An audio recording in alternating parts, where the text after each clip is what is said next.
Testing 1 2 3. Testing 1 2 3. This is Radio Free Mormon on the air, broadcasting behind enemy lines. Tonight's episode: did Jenn Kamp get kicked out of bankruptcy court? Yes, that's the question that's on our mind today. I'm recording this on Friday, August 30th, 2024. Yesterday, August 29th, 2024, was a very important day in the bankruptcy lawsuit that Jenn Kamp filed in Western Washington, specifically in Tacoma, because that is the day on which the trustee's motion to dismiss her case or transfer it to Utah was heard. Now, there have been a lot of things going on behind the scenes leading up to this motion.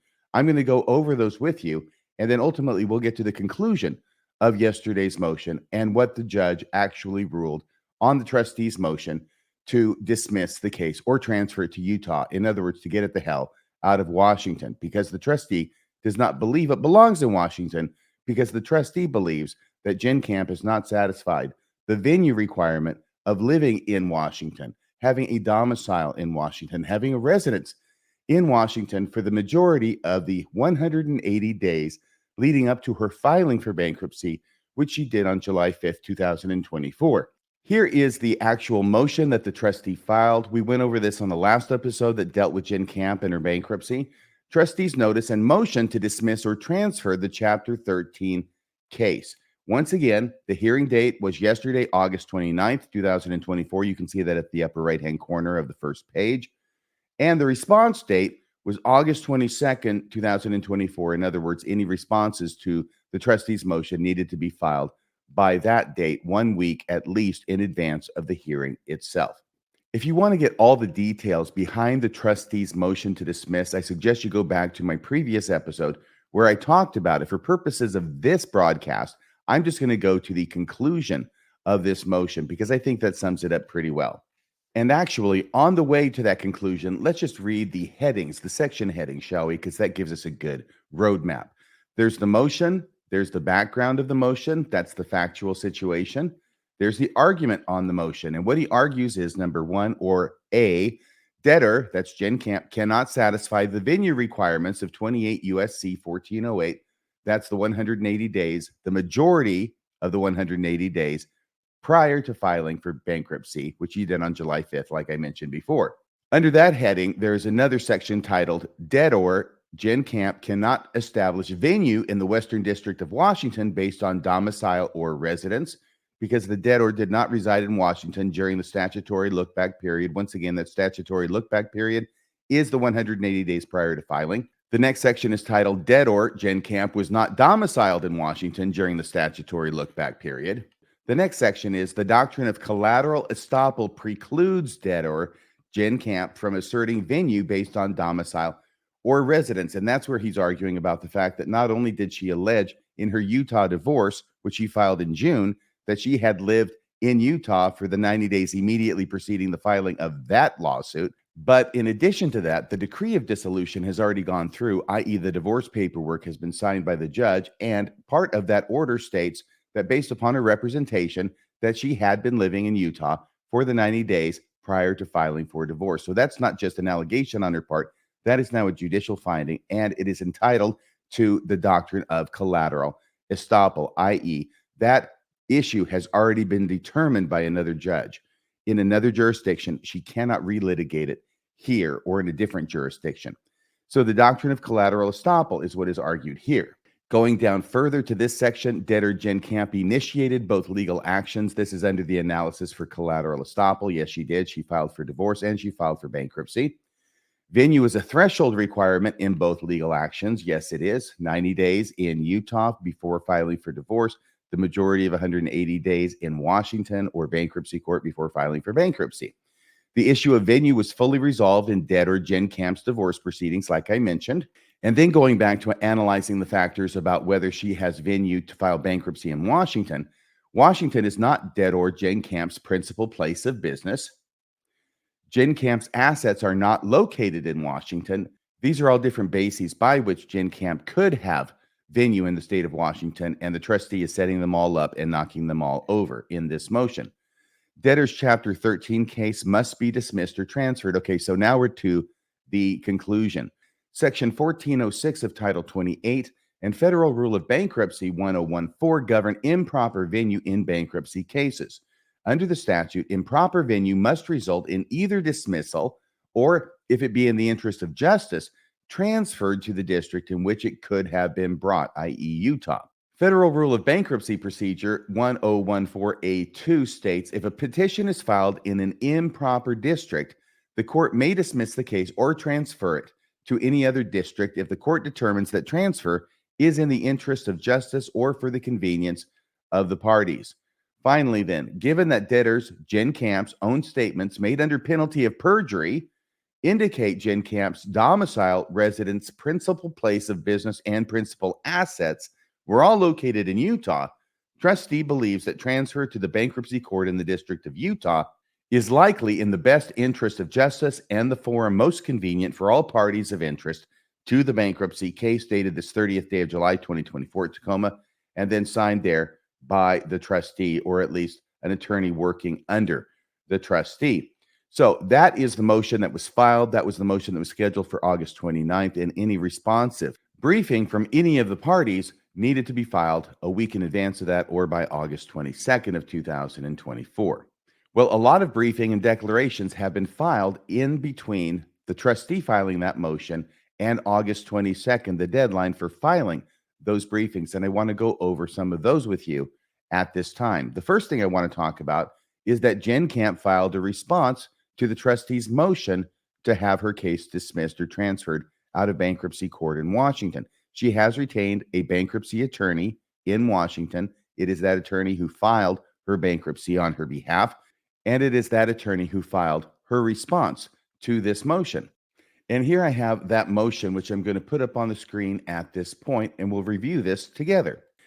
First, you'll notice in the upper right-hand corner that we have the same information. All filings related to the trustee's motion to dismiss or transfer will have the same information: the name of the judge, Honorable Mary Jo Heston, the hearing date, which is August 29th, the hearing time, 1 o'clock p.m., the location, Tacoma, Washington, and the response date, August 22nd, 2024. So continuing down, we have the title of United States Bankruptcy Court, Western District of Washington at Tacoma. It's regarding Jennifer Ruth Kamp, debtor, Chapter 13, and the case number, and it is titled Response to Motion to Dismiss or Transfer Chapter 13 Case.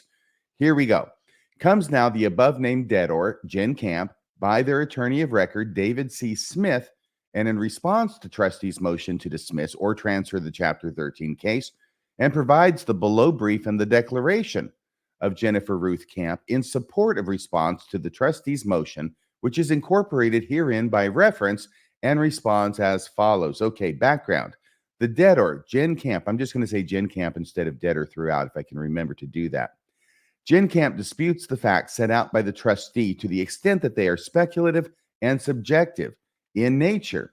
For example, the trustee asserts that his office was contacted by a creditor's attorney, and a creditor is somebody that Jenn Kamp owes money to, by a creditor's attorney regarding the transfer of real property from the debtor, Jenn Kamp, to Jenn Kamp's husband, Jason, in Utah. Remember, that was the quitclaim deed that she did shortly before filing for divorce. While that fact is correct, and a creditor may have alerted the trustee that a real property transfer occurred at that time, the debtor, Jenn Kamp, had not yet filed her balance of schedules to advise the trustee and the court of the transfer. So in other words, she didn't get around to filing her schedules with the bankruptcy court, and after it had been made known that she had quitclaimed the property in Utah to her husband, she included that in the paperwork she filed with the bankruptcy court. Now, whether she would have done that if it hadn't been made known is anybody's guess. We'll never know. But what this lawyer for Jenn Kamp is saying is that she did file it, she did disclose it, even though it was after it came to light.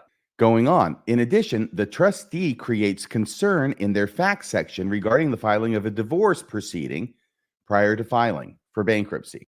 The trustee seems to attach importance to the timing of the divorce proceeding in relation to the bankruptcy filing, which does not seem to make sense in relation to the request regarding venue.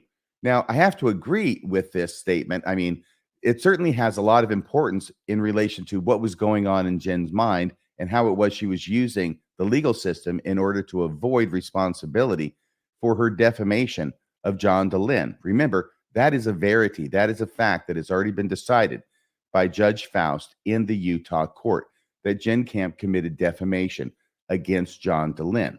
So I think that the timing of her divorce filing, as well as the timing of her quitclaim deed, does have a lot of relation and relevance to that.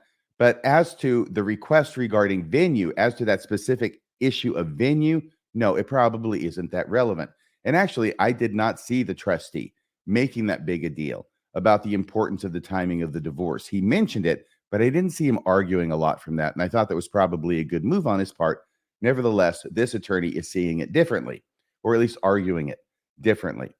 Going on, what the trustee may have been unaware of was that Jenn Kamp's husband's home had a sale pending on the home he owned, and a motion had been filed in a defamation case against the debtor, Jenn Kamp, asking a Utah court to stop the sale of the home by way of an ex parte TRO.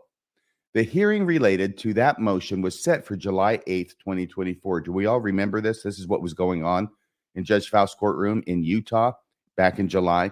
OSF attorneys had filed for a temporary restraining order on the sale of the home, so they couldn't get rid of it and sell it, and then it wouldn't be available to access to repay the defamation damages that Jenn Kamp was going to owe. So she quitclaimed it to her husband, which I think she did in May. She filed for divorce in June. Then she filed for bankruptcy on July 5th. But remember, it was this motion by OSF attorneys for the temporary restraining order on the sale of the house, which was scheduled for July 8th, 2024.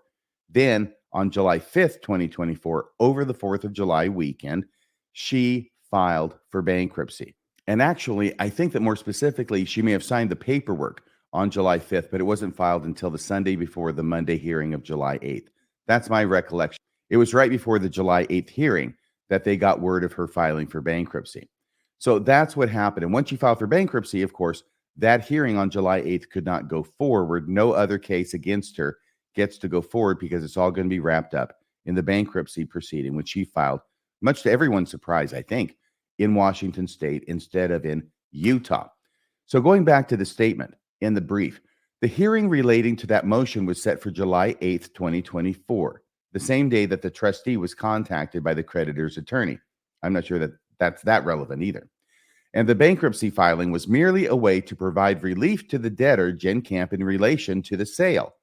Okay, see Declaration of Jenn Kamp Exhibit G. So that's how you argue the other side of the issue when the facts are that Jenn Kamp quitclaimed the house to her husband, filed for divorce, and then filed for bankruptcy. That her filing for bankruptcy right before the hearing on July 8th was a way to avoid the house being sold, and as her attorney says, was merely a way to provide relief to Jenn Kamp in relation to the sale. Yeah, I guess that you could say that. In another part of the facts section, the trustee states that Jenn Kamp is involved in a multi-plaintiff lawsuit and that nearly all of the debtor's creditors, except for large corporate creditors, reside in Utah. The multi-plaintiff lawsuit sounds like a lot of plaintiffs, he says here in parentheses, is the same lawsuit where the TRO was filed, and that case has only two plaintiffs. One is Open Stories Foundation, and the other is John DeLynn. John DeLynn was a founder of Open Stories and is one of 3 board members for that nonprofit. The trustee makes it sound like there are many people who have sued Jenn Kamp, but in fact, there are not. Further, to represent to the court that nearly all of debtors' creditors, except large corporate creditors, reside in Utah, is a very simplistic read of the creditors in this somewhat complex case. A close read of the schedule shows that $80,000 of the scheduled $115,000 in unsecured debt are not related to Utah creditors, and that $883,000 of the $1,009,000 of secured debts are not related to Utah creditors. So we can see that he's doing what statisticians normally do. Instead of going with the actual number of the creditors, he's going with the dollar figures assigned to those creditors, right?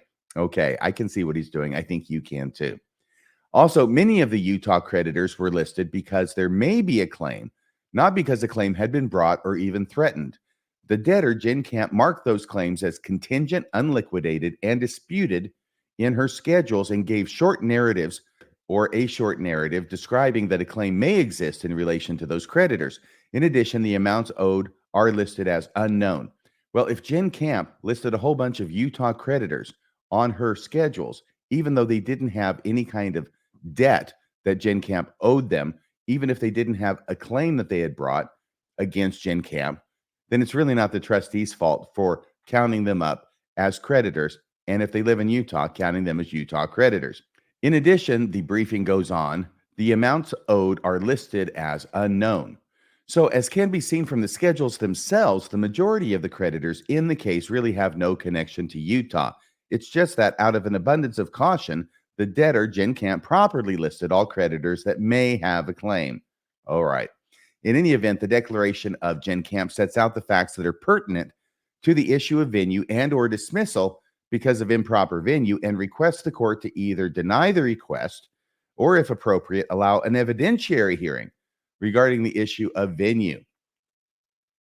Now, Jenn Kamp goes to the argument. As the trustee asserts, venue is governed by 18 U.S.C. We all understand this, I think, by now. And that rule is simply that out of the 180 days immediately preceding the filing of the bankruptcy on July 5th for Jenn Kamp, she has to have spent the majority of that 180 days, which means 91 days is the magic number, 91 days residing in Washington State in the district in which she filed for bankruptcy. The brief goes on. In contradiction to the trustee, Jenn Kamp asserts that she has been living in this jurisdiction for at least 90 days of the 180 days prior to the bankruptcy filing. Well, I looked at this and I thought, okay, 90 days? That's not 91 days. That's close, but no cigar. It is unclear to the debtor, Jenn Kamp, how the trustee concluded that she has not maintained a physical presence in Washington State. How did that trustee know? Enough to establish venue. But as can be seen by Jenn Kamp's declaration, it is clear that venue is appropriate in Washington State in her case, even though apparently, according to her own declaration, she can only come up with 90 days instead of the 91 days that's required for her to have venue in Washington. As set out in the Bankruptcy Code, the elements to determine venue are place of residence, principal place of domicile, principal place of business, and where Jenn Kamp's assets are located. As to place of residence, residence is where a person is physically present much of the time. Jenn Kamp asserts that her residence is in Washington State. While she did live in Utah, as set out in her declaration, Jenn Kamp moved from Utah to Washington State in the 180 days prior to filing. Okay, in the 180 days prior to filing, and had a residence in Gig Harbor, Washington that was permanent and is her home. Really? Okay. Well, I think it's an apartment. Of particular note and interest, Jenn Kamp asserts in her declaration the following. She has been residing in Washington State for 90 days prior to the bankruptcy filing. So this is quoting from a declaration that is attached, which was signed off on by Jenn Kamp. We'll get to that declaration here in a second. But this is the summation of relevant points in that declaration that her attorney is citing in his briefing. She has been residing in Washington State for 90 days prior to the bankruptcy filing. So she's missed it by 1 day, even according to her own account. Her employment is remote, and she is able to work for her employer in Washington State. As set out in her declaration, Jenn Kamp's employer has a substantial amount of remote workers that are out of state. Jenn Kamp no longer resides in the home in Utah and has moved all of her personal belongings to Washington State. Jenn Kamp's car and license are both registered in Washington State. Jenn Kamp's mail has been forwarded to Washington State. Notice what's interesting about all of these allegations. There's no dates associated with any of them. One would think that if she had done that prior to filing for bankruptcy, as evidence that she had actually moved to Washington State and really was living in Washington State for even 90 days, which isn't long enough. She needs 91 days out of the prior 180 days, that you would have the dates there and they would be before July 5th when she filed for bankruptcy. The absence of any dates on these suggests to me that probably all these things happened after she filed for bankruptcy on July 5th. Just bare bones, just looking at this without knowing anything else. That's the suggestion, to me at least. So the debtor's mail, Jenn Kamp's mail, has been forwarded to Washington State. Jenn Kamp is registered to vote in Washington State. Jenn Kamp has substantial family contacts, including her sister, brother, daughter, and her ex-husband, all whom reside in Washington State. Well, who the hell cares about a contact with your ex-husband? Most people don't care about a contact with their ex-husband. Jen Kamp, however, is different because this was a very amicable divorce. In the divorce decree, Jason Kamp pays her zero alimony. She gets no alimony. She gets no maintenance. She gets no nothing from her husband of many years, several decades, I believe, at least 2 decades, which is highly unusual, one must admit. And the child support only went for 1 month because they only had one child, their youngest, who was still in the house when they got divorced. They filed for divorce in June. The youngest child was a senior in high school who turned 18 over the summer.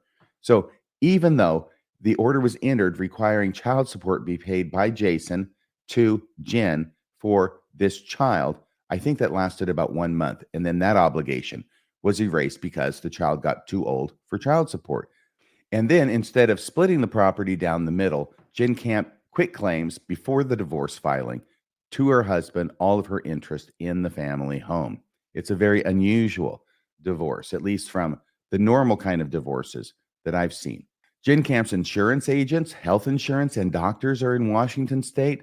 She is leasing an apartment. Jen Kamp is leasing an apartment. This will be interesting. In Gig Harbor, Washington, which expires in February of 2025. As to domicile, this element requires a showing of an actual residence and the intent to remain there. So they're trying to show that as an actual residence. Now, once again, they're talking about after filing for bankruptcy, whereas the statute about venue talks about before filing for bankruptcy. So I'm not sure that this is all completely relevant to the issue at hand. Her attorney, David Smith, goes on with some more legal language defining domicile and residence. And then he says, the question of domicile is a mixed question of fact and law, which must be determined by the court after a review of the evidence, et cetera, et cetera, et cetera.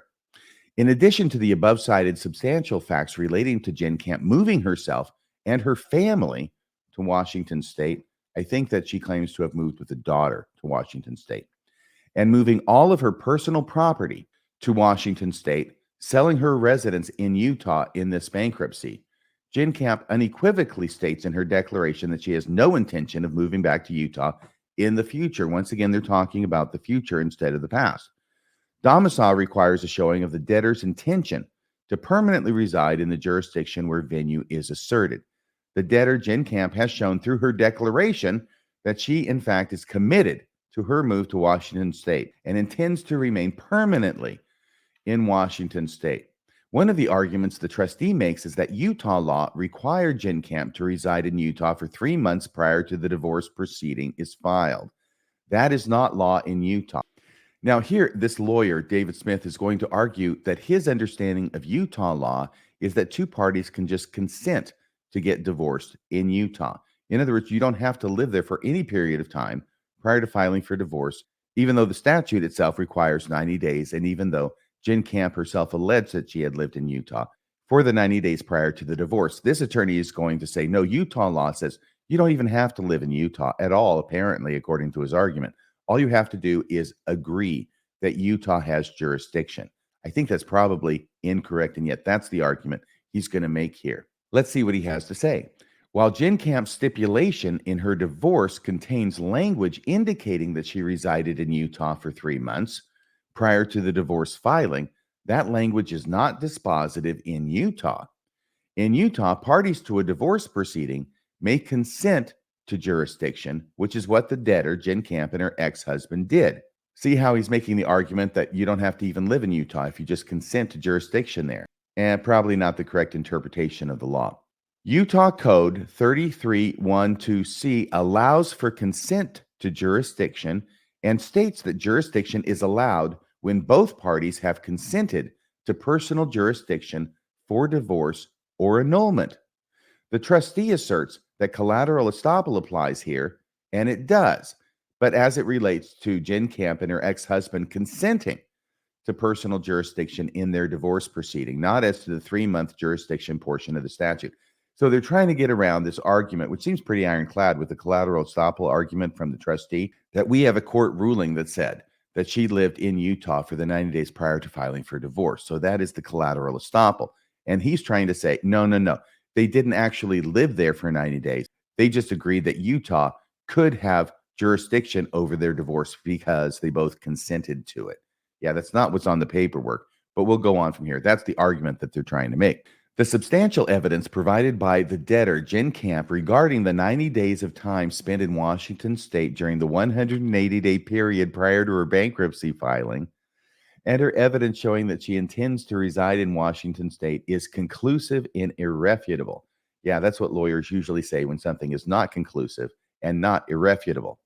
As to Jenn Kamp's place of business, that is located wherever she is located because she is a remote worker.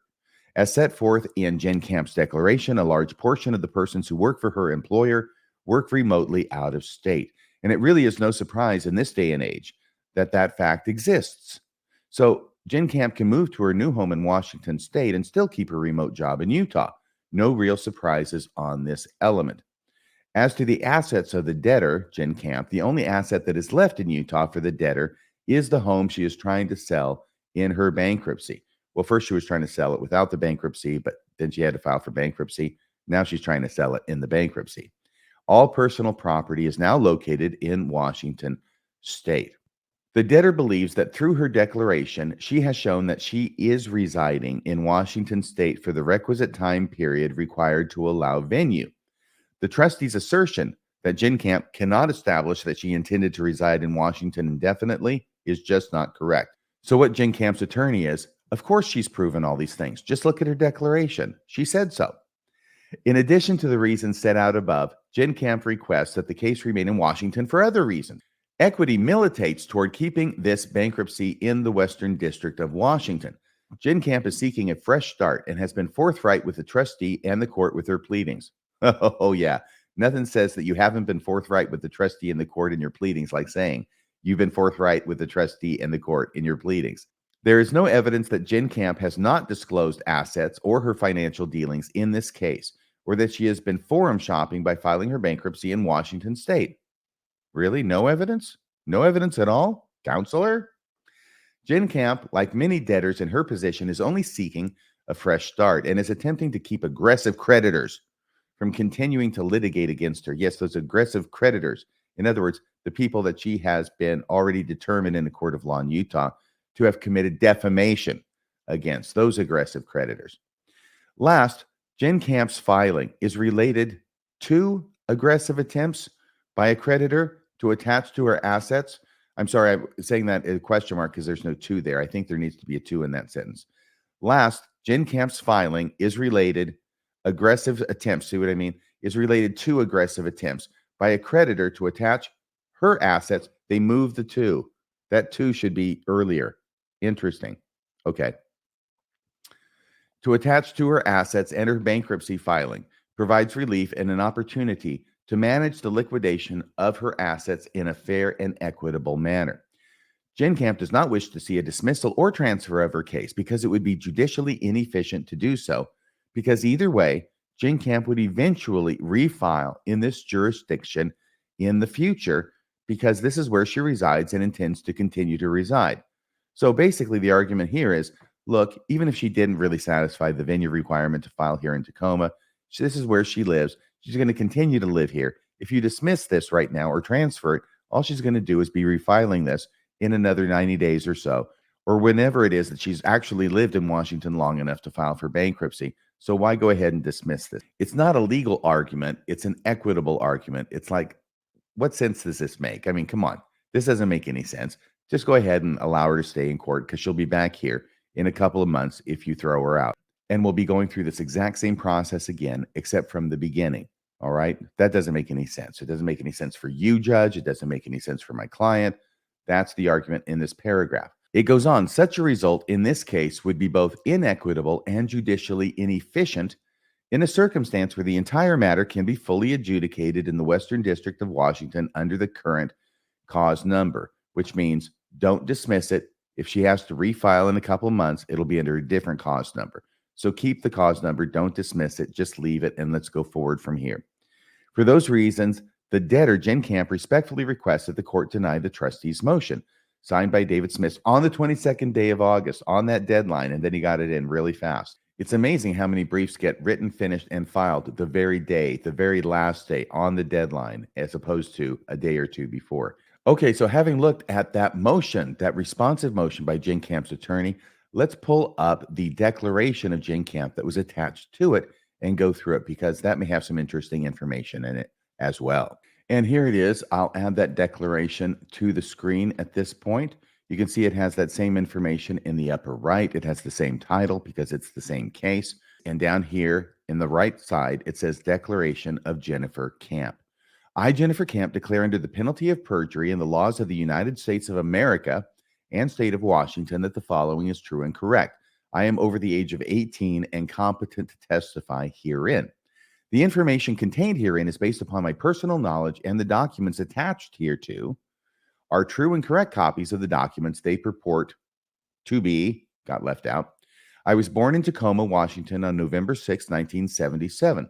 During my formative years, my parents moved to Sandy, Utah, where I have resided through my adulthood. My ex-husband, Jason Kamp, was originally from Phoenix, Arizona, and his parents also moved to Sandy, Utah. Until the beginning of January 2024, my ex-husband, Jason, and I lived in Taylorsville, Utah, and we raised 4 daughters, 3 of which are now adults, and the 4th, our youngest daughter, was still a minor and was attending high school there. Yes, she was a senior, I believe. We are recently divorced. My 44-year-old sister and my 58-year-old brother both reside here in Washington State. My sister lives 5 minutes from where I live in Gig Harbor, Washington. Prior to moving here, I frequently visited my sister and brother and their families here in Washington State. In February of 2023, I was sued in Utah for defamation. This defamation case drained all my resources to the point where Jason had to lend me money from his personal funds for costs and lawyers' fees on the case. He also lent me a significant amount of money for costs relating to my business. I'm guessing that was the podcast business. The overall amount he lent me and expended because of the defamation lawsuit and business issues was over $300,000.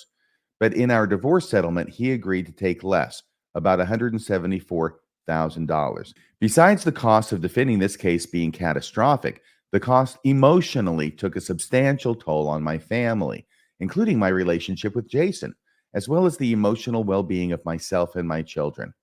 So in the fall of 2023, Jason and I decided to move to Washington State to get a fresh start in a location that we trusted would reduce the emotional impact it was having on our family. So now we're getting additional information we haven't heard before.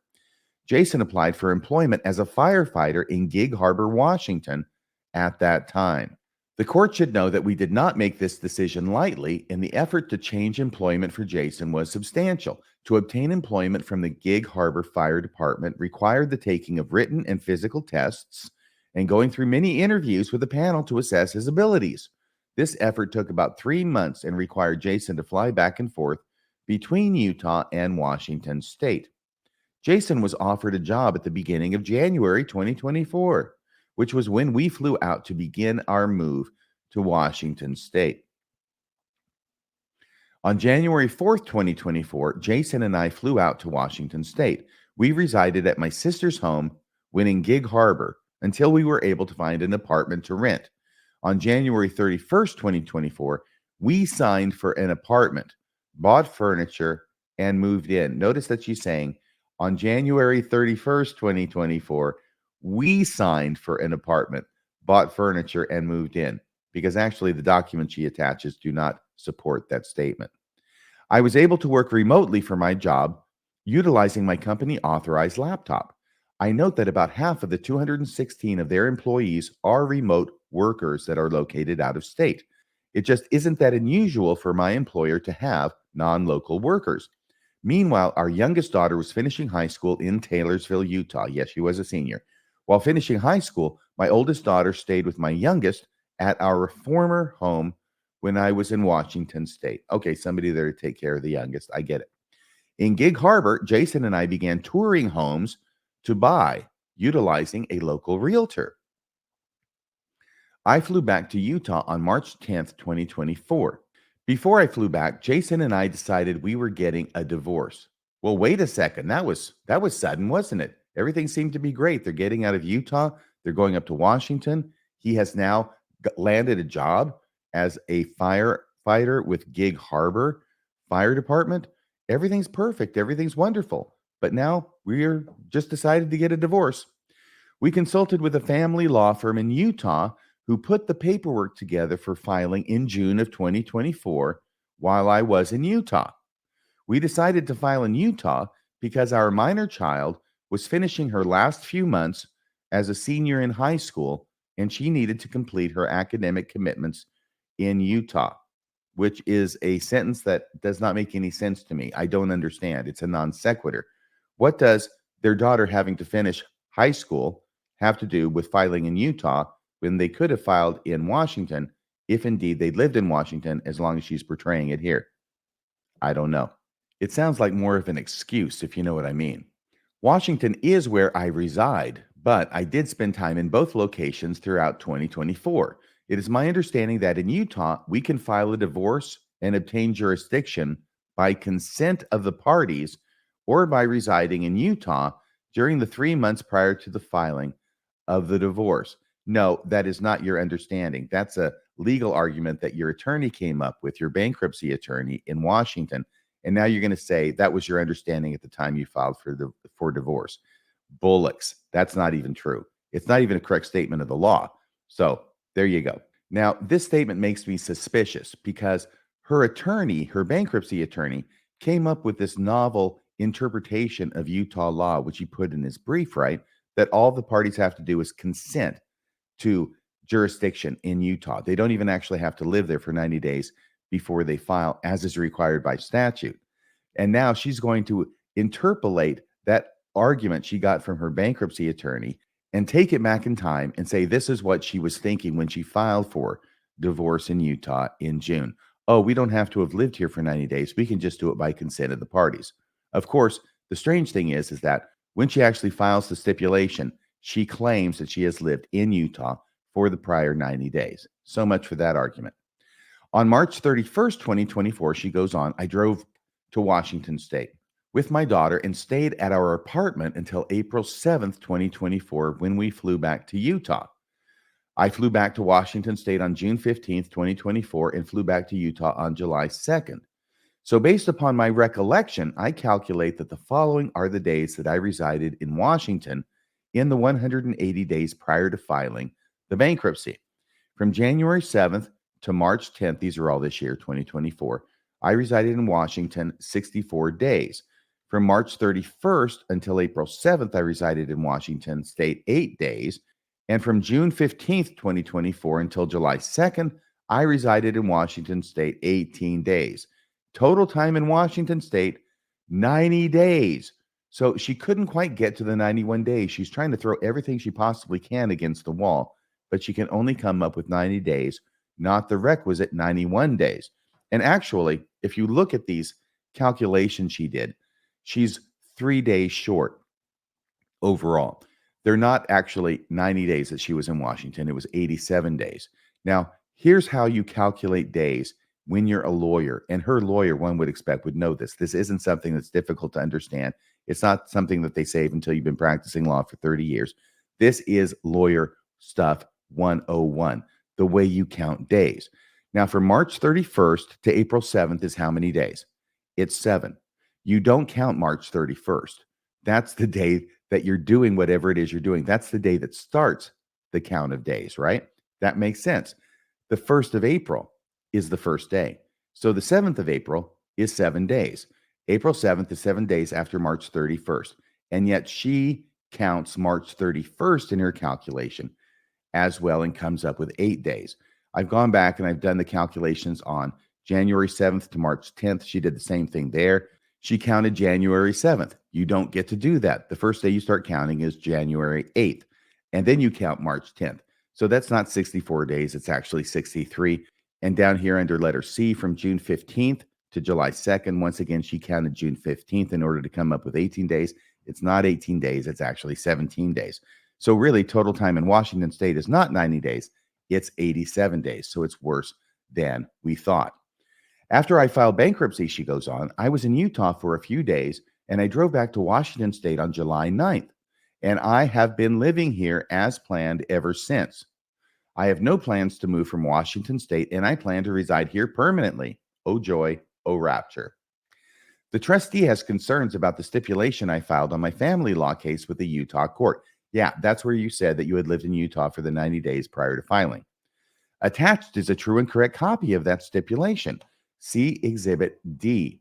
While I believed at the time that I resided in Utah for the 3 months prior to the filing of the petition for dissolution, as can be seen from my above calculations, there was a 8-day period from March 31st to April 7th where I came back to Washington and stayed at my apartment in Gig Harbor. Okay, so this is where she's going to make up stuff, all right?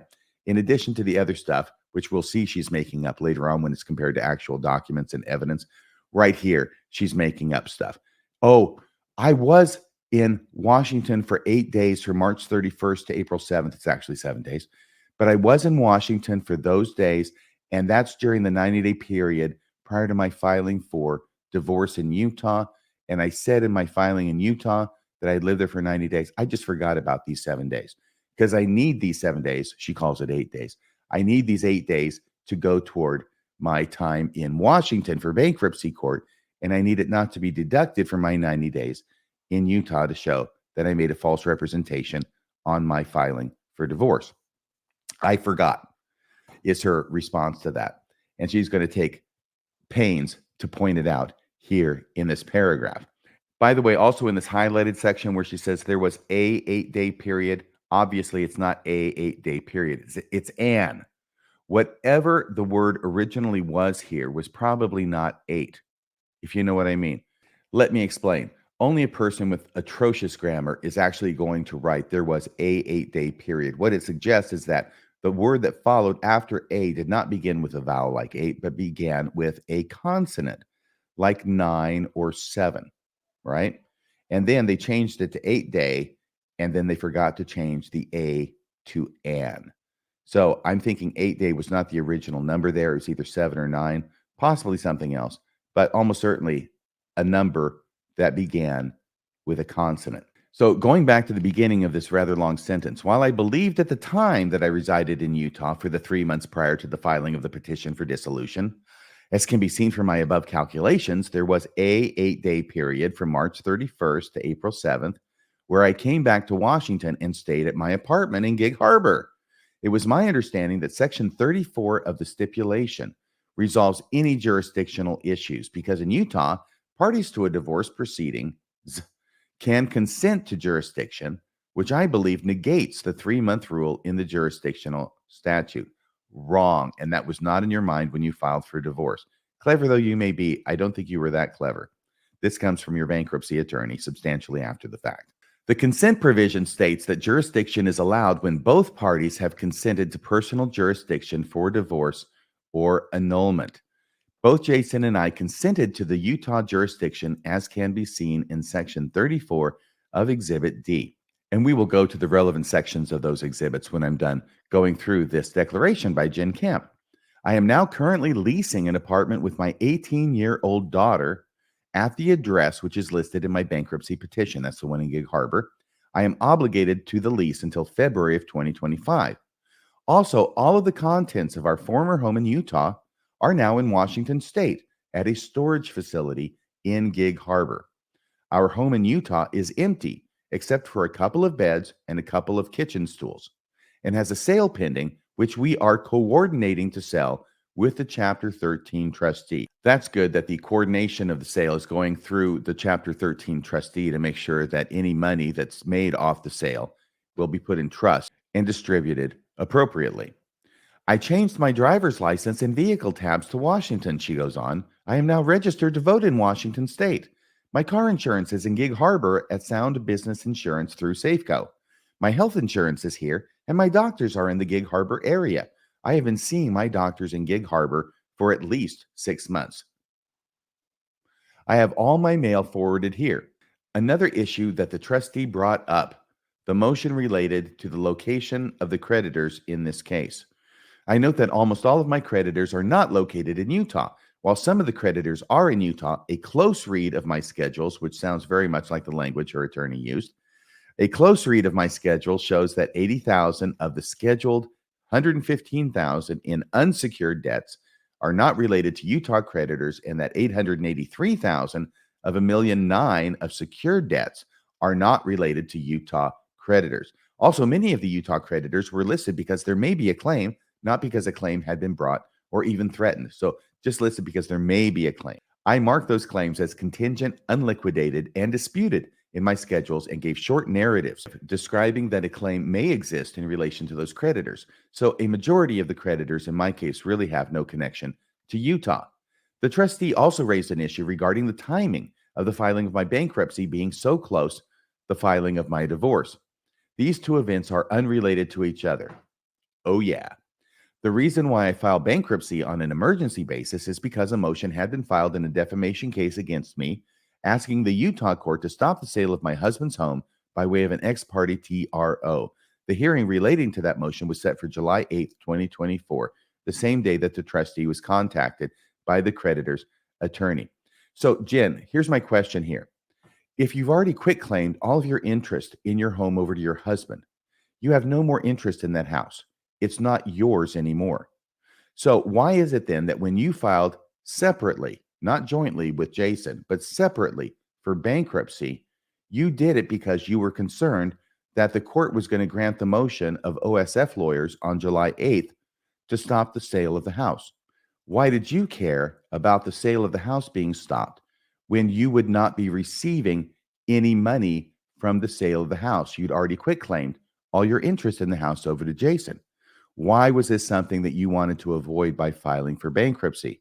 Unless that is, the quitclaim itself was a complete fraud and you were actually planning on profiting from it anyway with a side agreement with your now ex-husband, Jason, which indicates that the divorce itself was a sham. I'm not saying it was. I don't know that for sure. I'm just saying that that is a piece of evidence that indicates that the divorce itself and the quitclaim deed to Jason of the family home was a sham because you filed for bankruptcy on July 5th, immediately before the hearing on July 8th to try and stop the sale of that house. Okay, going on. As to the trustee asserting that there are multiple plaintiffs that filed a lawsuit against me, incomplete sentence. The trustee indicates that there are many plaintiffs by saying that way, saying it that way. That is not true. There are not multiple plaintiffs. There are two. John DeLynn and the other is Open Stories Foundation, which is a nonprofit. John DeLynn started Open Stories Foundation and is one of 3 board members of that nonprofit. Based upon the above facts, I am asking the court to deny the trustee's motion. There should be an apostrophe there with the trustees. Motion to dismiss or transfer my case based upon venue. Signed at Gig Harbor, Washington, this 22nd day of August, 2024. And now we get into her exhibits, some of which I will dwell on at greater length than others.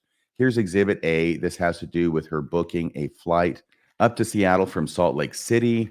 So Exhibit B is another of the same thing on a different date. That's the 4/7/24 date. We see that there. Exhibit C has to do with another. It looks like it's June 15th from Salt Lake City to SeaTac. And going on to Exhibit D. Now, Exhibit D is the stipulation. Remember, this is a stipulation that Jennifer Kamp signed when she filed for divorce in Utah.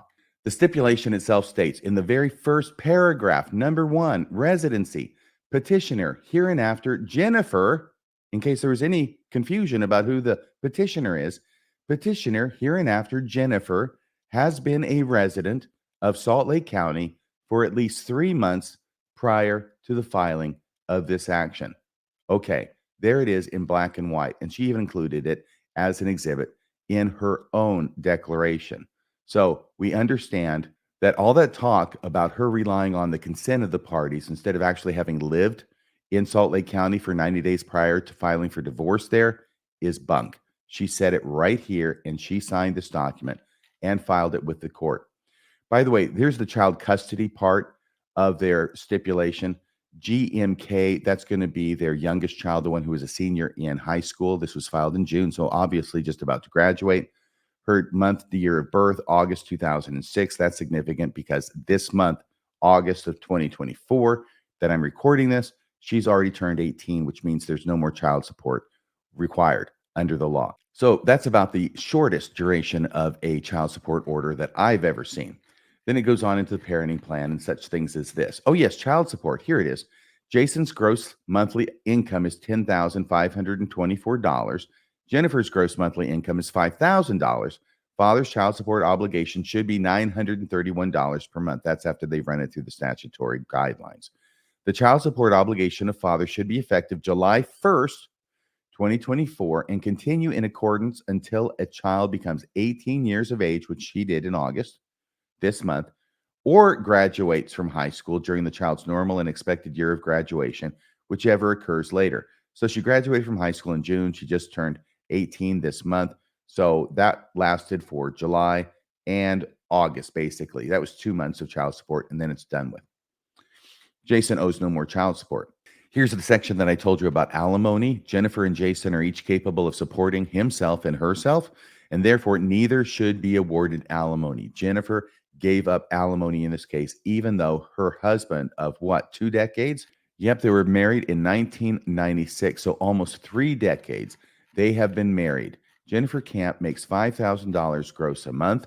Her husband, Jason, makes more than twice that. He makes $10,524 a month, and Jennifer is just going to waive any alimony because under any case where they didn't agree to it, the court would be ordering Jason to pay Jenn Kamp, under the facts of this case, alimony, a substantial amount of alimony for a long period of time. This stipulation would actually have looked more legitimate if they had agreed to alimony, whether or not they followed through on it. But the fact that she just gave it up, that signals that this is not what it appears to be. This is not a divorce in the normal course of divorce.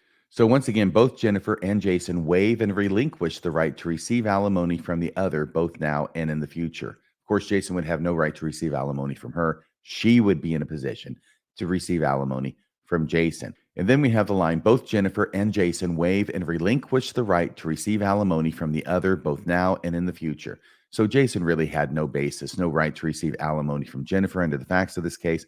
Jennifer, making less than half gross a month of what Jason received, was definitely in a position to receive substantial alimony for a substantial period of time, but she waived it. Then going to Exhibit E, we have the original lease on the apartment in Gig Harbor. Now, this is interesting for one primary reason, and the reason is that this agreement, which was made on January 31st, 2024, between Harbor Point, who shall be the landlord as defined in law, and Jason P. Kamp. No Jenn Kamp. Jenn Kamp's name is not on this lease. Only Jason Kamp's name is on this lease, which was made on January 31st, 2024. There, the term of the lease, you can see it's a lease for a term of 12 months beginning February 10th, 2024 and ending February 28th, 2025. And as you know, leases have several places where the lessee has to initial the lease. And every single time, it's just Jason, Jason. Here's another one, Jason, Jason Kamp, Jason Kamp. He signs it. Jenn Kamp's name is nowhere on this lease. Jason Kamp leased this apartment by himself, according to the lease that was attached by Jenn Kamp to her own declaration. Then there's a concession addendum, Jason Kamp. Yep. It's a long lease, as most of them are. Key and gate access, Jason Kamp. Everything's Jason, Jason, Jason in this original lease. There's the mold addendum signed by Jason Kamp. And oh my gosh, they're actually going to include a copy of the entire mold pamphlet. I'm not sure that really adds anything to the case, but there it is.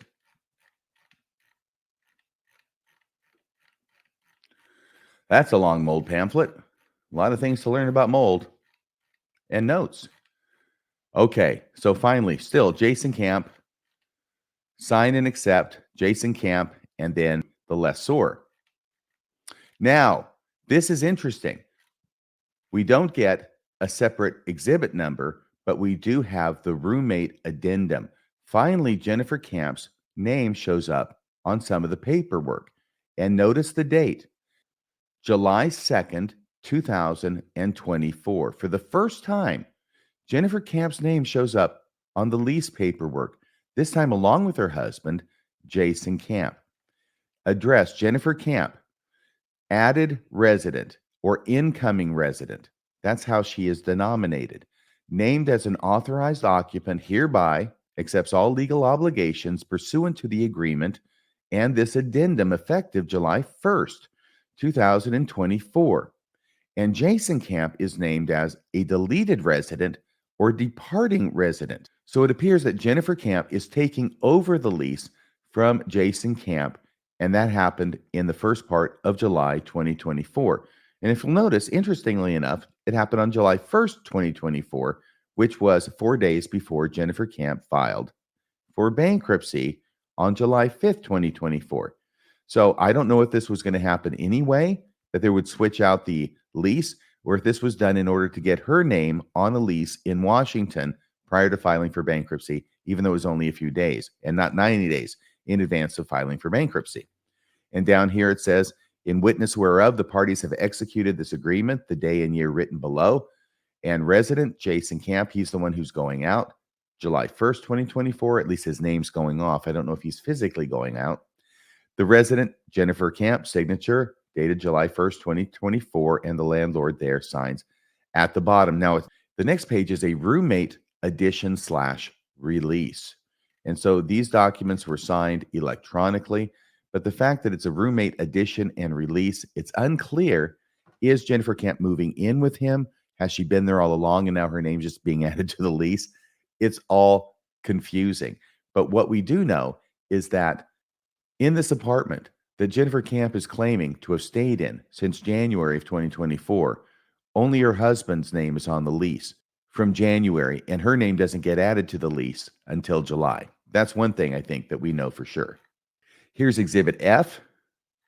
And Exhibit F has to do with a receipt from Rosedale Storage, LLC. This is where she was putting her personal property that she moved up from Utah, that she talked about in her declaration.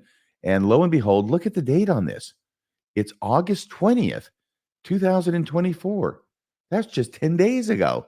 Now, you might think that if she had resided in Washington for 91 days of the 180 days prior to filing for bankruptcy, which she did on July 5th, you might think that she would have moved her stuff up to Washington before that, but no, not until August 20th of 2024, which is over a month. July, it's about a month and a half after she filed for bankruptcy, does she finally get around to moving her personal property up to Washington and putting it into a storage facility up in Washington. Here's a picture of the storage unit. It's number 11. You can see there on the ground, you can see that there is a dry section and there is wet beyond it. That proves conclusively that this is in Washington State, in Western Washington. It does appear to be raining in August, and I can vouch for that. And here's the inside of the storage container showing a bunch of her stuff that's finally been moved up here in August of 2024. There's another picture of the stuff that's inside the storage container, and then we get to Exhibit G. Oh, Exhibit G was the ex parte motion for temporary restraining order and the preliminary injunction regarding dissipation of assets.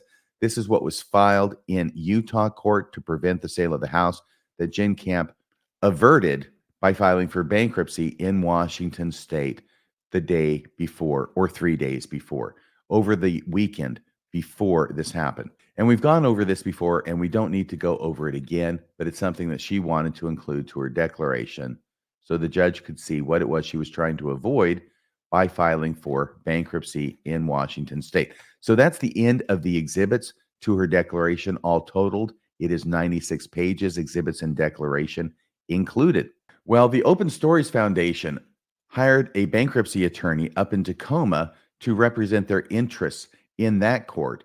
And that attorney filed a brief with the bankruptcy court agreeing with the trustee's motion and asking that Jenn Kamp's bankruptcy either be transferred or dismissed out of that court. As part of that motion, they filed a declaration by Gerardo Sumano and a declaration by John DeLynn.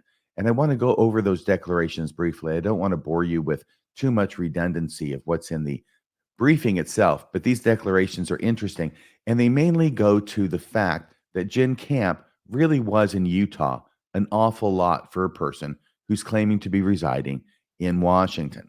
And actually, since Gerardo Sumano's declaration is largely duplicative of John DeLynne's declaration, I'm just going to go to John DeLynne's declaration for this. And here we have it. I'll put it up on the screen. And this is the declaration of John DeLynne in support of Chapter 13 trustees' motion to dismiss or transfer.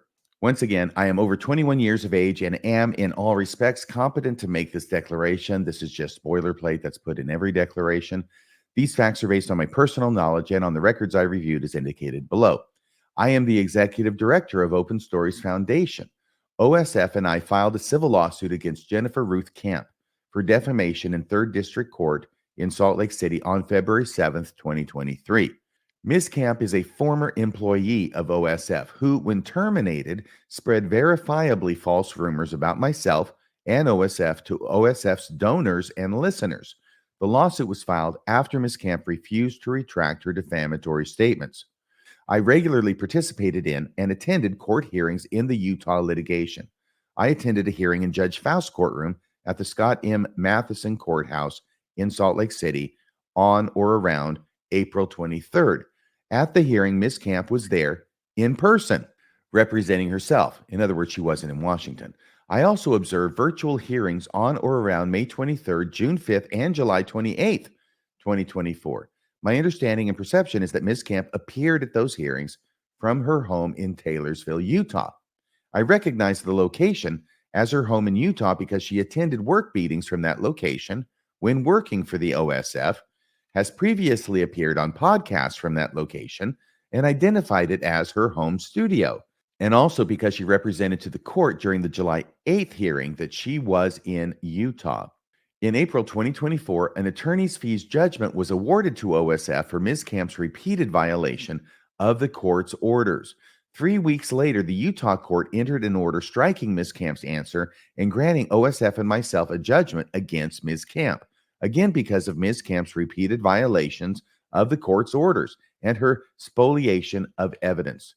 The court had set a hearing for August 15th, 2024, to determine the amount of damages to be awarded.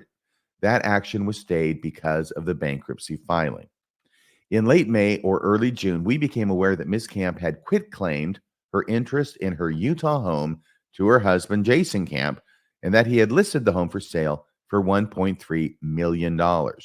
That price was later reduced for quick sale, quote unquote. Concerned that Ms. Kamp was attempting to transfer her assets to avoid her legal responsibilities, OSF sought a temporary restraining order to have the proceeds of the home sale held in escrow.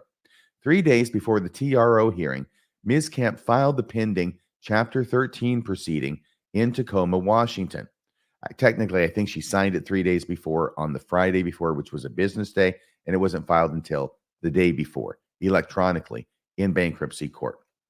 I could be wrong about that. Regardless, Ms. Kamp appeared at the TRO hearing on July 8th, virtually from her home in Utah. So even on July 8th, she's still living in Utah, apparently, or at least appearing for the hearing from her home in Utah. Ms. Kamp also filed a pleading in response to the July 8th hearing on July 2nd, 2024. A copy of the pleading is attached hereto as Exhibit A. Ms. Kamp continued to use her Taylorsville, Utah address on her pleading. Well, that's suggestive, isn't it? Suggestive that she really wasn't living in Washington, but was continuing to live in Utah at the home. During the July 8th hearing, Ms. Kamp represented to the Utah court that she and her daughter had moved to Washington permanently as of July 1st, 2024. Kamp explained to the court that she and her daughter had moved to Washington on July 1st, 2024, quote, because their home here in Utah sold, period, end of quote. It's a strange statement because actually the home has not sold. It did not sell and it has not sold yet. And in fact, that home is not going to be sold except with the proceeds going into the account of the trustee in bankruptcy to make sure it can go to helping out the creditors be at least partially repaid. And if they're secured, we'll get to that at the end of the show. A copy of the transcript of that hearing is attached hereto as Exhibit B and incorporated herein by this reference. This is great news. It's great news because remember that last hearing on July 8th and even the hearing before that, Judge Faust had already said Nobody is going to be able to get recordings. I tried. I was denied. Nobody's going to be able to get any more documents from this case. I tried. I was denied. But we have the transcript of that hearing on July 8th, the day after she filed for bankruptcy, and the day that the TRO motion by OSS attorneys was scheduled to be heard. And we'll get to read what happened, even though we don't get to actually hear it with our own ears. This will be a lot of fun, I think. Finally, he says, I reside in Utah. He declares under penalty of perjury and signs it, John DeLynn. Here's Exhibit A. So Jennifer Kamp, pro se, she gives her address in Taylorsville, Utah, and this was a motion for the 2-week extension. So she must have filed this. This must be the one she filed on July 2nd. Strange that she's filing a document with the court on July 2nd and using her Taylorsville, Utah address on the document, if indeed she resided at that time in Washington State. So I think the only thing of relevance in this particular document was the address that she used on July 2nd when it was that she filed it. Let's get down to the end of this and see, yep, dated the 2nd day of July, 2024. She's still using the Taylorsville home address as her address of residence, it appears. Exhibit B, oh, this is the transcript. So this is in the 3rd Judicial District Court, Salt Lake County, State of Utah, Open Stories Foundation versus Jennifer Kamp. And here is the transcript. Motion hearing July 8th, 2024, before Judge Robert Faust. Appearances for the plaintiff, John DeLynn. He's represented by Jennifer Tomchak. And for the defendant, Jen Kamp, pro se, meaning she's representing herself. So here it is. It's July 8th, Judge Robert Faust motion hearing. Time 9 o'clock in the morning. The court, that means Judge Faust. Good morning. Can everybody hear us? Ms. Tomchak says, yes, Your Honor. And the judge says, how are you? And she says, all right. And the judge says, oh, Ms. Kamp, how are you? Good morning. And Ms. Kamp says, good morning.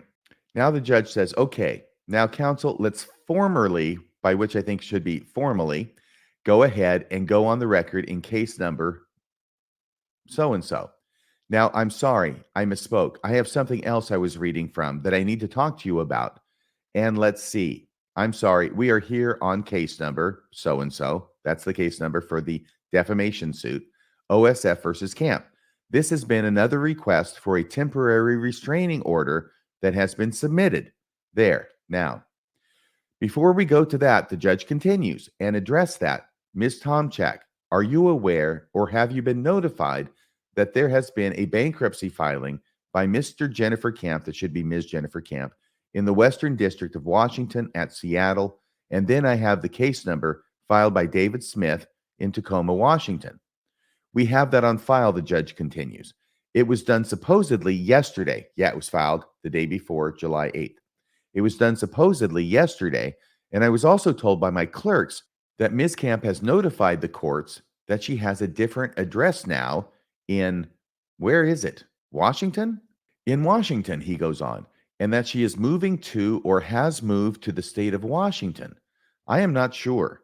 The house that I see Ms. Kamp at appears to be the same house that we've seen her at before here in Utah. So in other words, she's appearing by Zoom. He sees the same background, and he's making the observation, it looks like you're at the same house in Utah where you've been appearing by Zoom in prior hearings in this court.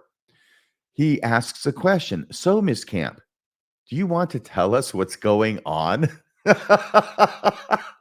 That's a funny question from a judge. Sorry.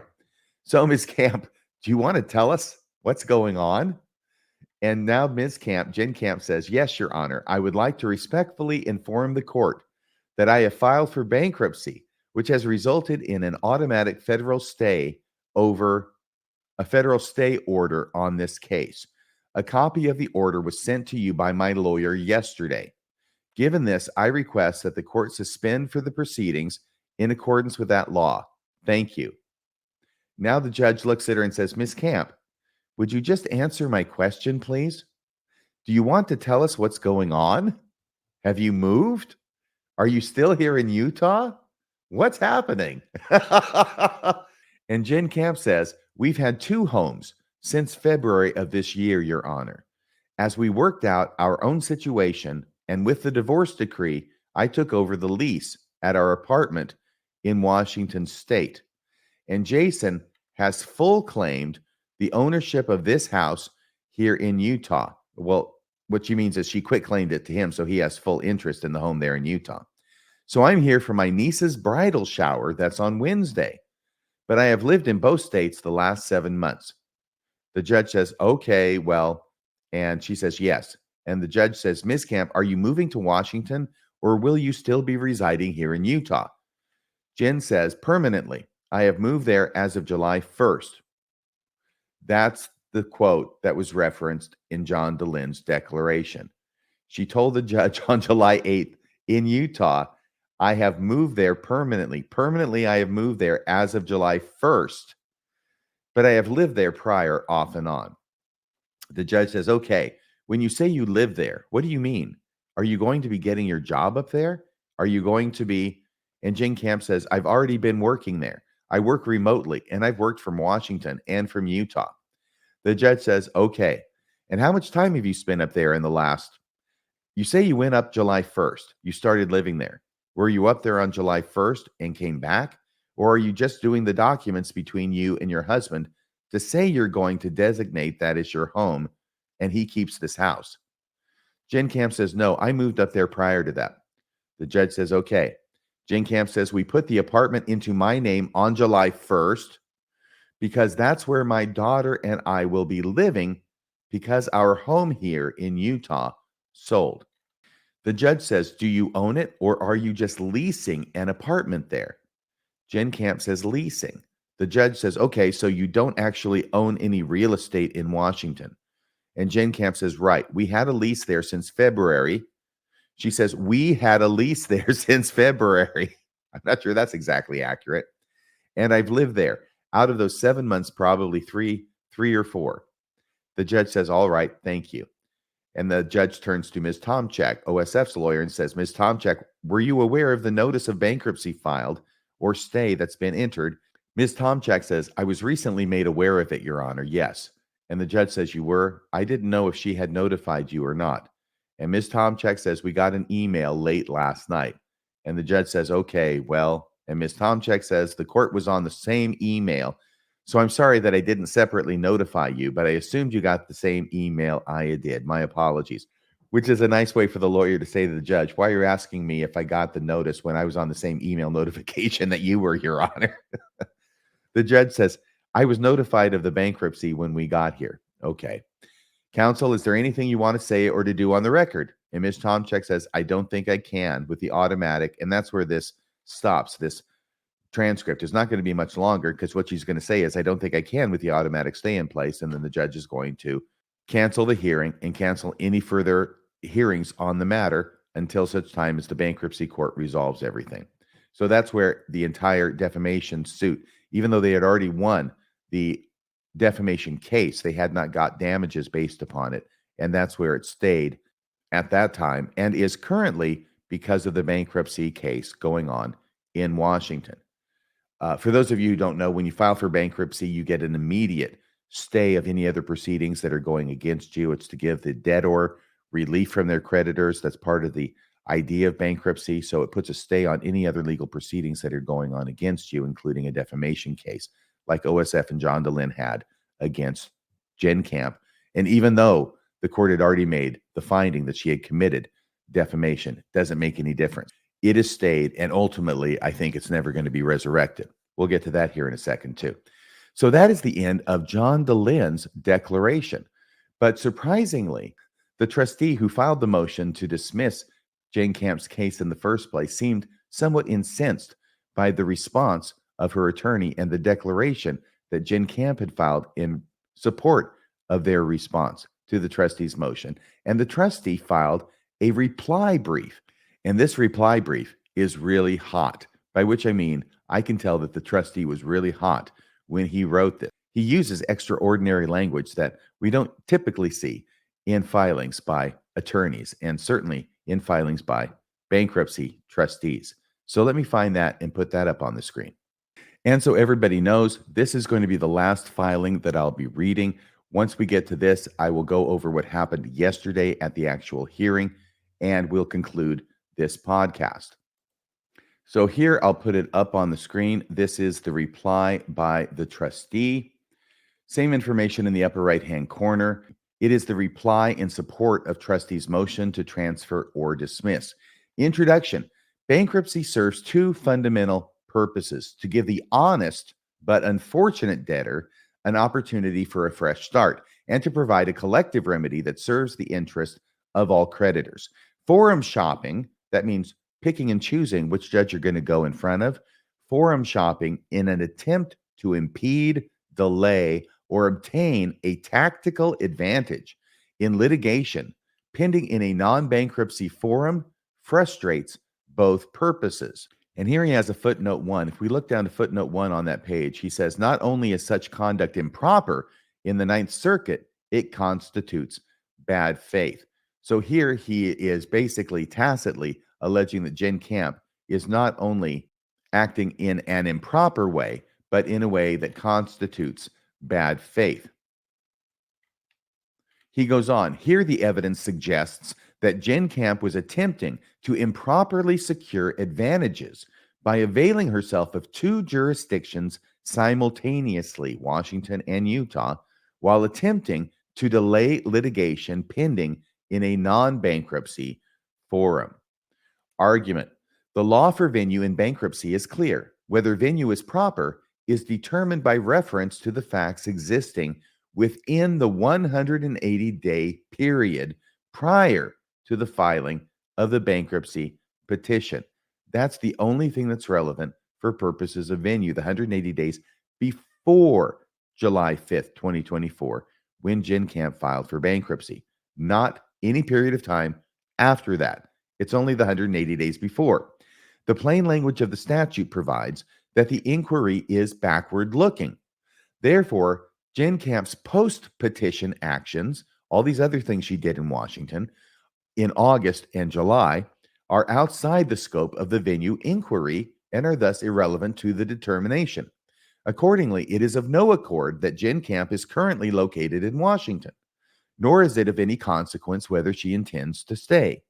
What is relevant to the inquiry is that during the 180-day look-back period, Washington was not Jenn Kamp's place of residence, her place of domicile, her principal place of business, or her principal place of assets. In her response, Jenn Kamp concedes that the doctrine of collateral estoppel applies in this case, so far as it relates to Jenn Kamp and her ex-husband consenting to personal jurisdiction in their divorce proceeding. Remember that argument? She argues, however, that the doctrine does not apply as to the 3-month jurisdiction portion of the statute, because Utah Code Section 30-3-1 sub 2 sub A's actual and bona fide 90-day residency requirements are inapplicable to her divorce proceeding. Instead, Jenn Kamp argues that because she and Mr. Kamp consented to jurisdiction in the divorce proceeding, Utah Code 30-3-1 sub 2 sub C governs. That section in the Utah Code, quote, allows for consent to jurisdiction and states that jurisdiction is allowed when both parties have consented to personal jurisdiction for divorce or annulment, period, end of quote. This argument, however, relies on an incomplete, inaccurate statement of the law. That section of the Utah Code actually provides the court may decree a dissolution of the marriage contract between the petitioner and respondent on the grounds specified in subsection 3 in all cases where, and then it goes to sub C, both parties have consented to personal jurisdiction for divorce or annulment under subsection 30-1-10 sub 1 sub B. So this statute in Utah that's being cited in Jenn Kamp's response brief, talking about all they have to do is consent to jurisdiction, references another subsection. They don't go to that other subsection that it references, and statutes do this all the time. They'll reference other statutes within the body and the text of this one statute. Sometimes it'll reference multiple other statutes. This one is referencing another statute, which has to be read in connection with this in order to understand what the law really is in Utah in regards to this issue. It's something that the response did not do. Jenn Kamp did not do, her attorney did not do, And so now the trustee in his reply is going to do their work for them. And the trustee is going to argue that they have actually misinterpreted the law in order to favor their position when a full reading of the law does not favor their position. He says, thus, one must look to Utah Code, the one that it references but was not cited in the response brief, to determine the applicability of the first Utah Code's consent provision.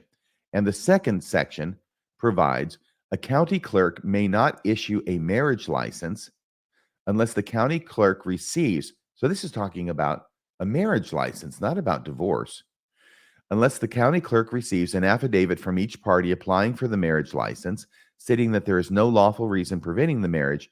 And, in a marriage, if one of the parties to the marriage will not be physically present in the state at the time of solemnization of the marriage, probably with a person being deployed overseas or something, an affidavit from each party applying for the marriage license, stating that that party consents to personal jurisdiction of the state and the county issuing the marriage license for the purposes of filing a divorce or annulment of the marriage.